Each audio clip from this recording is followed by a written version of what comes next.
മൊറിക്യാപ്പ് റിസോർട്ടിലെ ഭംഗി ആസ്വദിക്കാൻ വേണം ഒരു 2 മണിക്കൂർ കേട്ടോ. അങ്ങനെ നമ്മുടെ സ്നാക്ക് ടൈമൊക്കെ ആയി. 4 മണി 4:30 ടൈമിലായിരുന്നു നമ്മുടെ ചായേൻ്റെ പരിപാടികളൊക്കെ. അങ്ങനെ നമ്മൾ ഏകദേശം ഒന്ന് മുഴുവൻ കറങ്ങി ആസ്വദിച്ച് വരികയായിരുന്നു.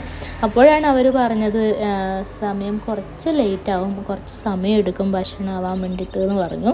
അങ്ങനെ നമ്മൾ വീണ്ടും അവിടുത്തെ കുറേ അഡ്വഞ്ചേഴ്സ് കാര്യങ്ങളൊക്കെ കാണാൻ പോയിട്ടോ. ഇത് അവിടുത്തെ മൊറിക്യാപ്പ് റിസോർട്ടിലെ ടോപ്പ് വ്യൂ എന്ന് ഞാൻ എടുത്തൊരു ഷോട്ടാണ് കേട്ടോ. അപ്പോൾ ഇവിടെ ടോപ്പിൽ നിന്നാൽ അവിടുത്തെ എല്ലാ കാഴ്ചകളും കാണും എന്നാണ് പറഞ്ഞത്. അപ്പോൾ നമ്മൾ അന്വേഷിച്ചപ്പോൾ ഇതിൻ്റെ ഓപ്പോസിറ്റ് സൈഡിലായിരുന്നു ചൂരൽമല. അപ്പോൾ ചൂരൽമലയെക്കുറിച്ച് ഏകദേശം എല്ലാവർക്കും അറിയാവുന്നതാണ്. അപ്പോൾ അതിൻ്റെ ടോപ്പിലായിരുന്നു ഈ ഒരു ഗ്ലാസ് ബ്രിഡ്ജ്. അപ്പോൾ ഞാനും മിച്ചൂട്ടനും അതിൽ കൂടി നടന്നു പോയിട്ടോ. അപ്പോൾ ഞാൻ ഫസ്റ്റ് ടൈമാണ് ഇങ്ങനെയുള്ളൊരു ഗ്ലാസ് ബ്രിഡ്ജൊക്കെ കാണുന്നത്, ഗ്ലാസിൻ്റെ ഇതൊക്കെ കാണുന്നത്. പിന്നെ അവിടുന്ന് താഴോട്ടേക്ക് സിപ്പ് ലൈനൊക്കെ ഉണ്ടായിരുന്നു. പിന്നെ ഇവിടുത്തെ വേറെ കാഴ്ച എന്ന് പറയുന്നത് ഇവിടെ ഫുള്ള് മങ്കികളാണ് കേട്ടോ, ഫുൾ മങ്കിയാണ്.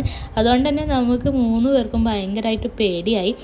ഇതെന്ന് പറയുന്നത് ഒരു പ്രൈവറ്റ് പാർക്കാണ്, ചെറിയൊരു പാർക്കാണ്. എന്നാലും ഇവിടുത്തെ ഞാൻ പറഞ്ഞില്ലേ മങ്കികളും കാര്യങ്ങളൊക്കെ ഉണ്ടായതുകൊണ്ട് നമുക്ക് അവിടെ നിന്ന് കളിക്കാൻ പേടിയായിരുന്നു. അപ്പോൾ ഈ ഒരു ഏരിയ എന്ന് പറയുന്നത് കുറച്ച് നല്ല സെറ്റപ്പും കാര്യങ്ങളാക്കിയാൽ നല്ല രീതിയിൽ പോകുമെന്നതായിരുന്നു എൻ്റെ ഒരു കൺക്ലൂഷൻ എന്ന് പറയുന്നത്.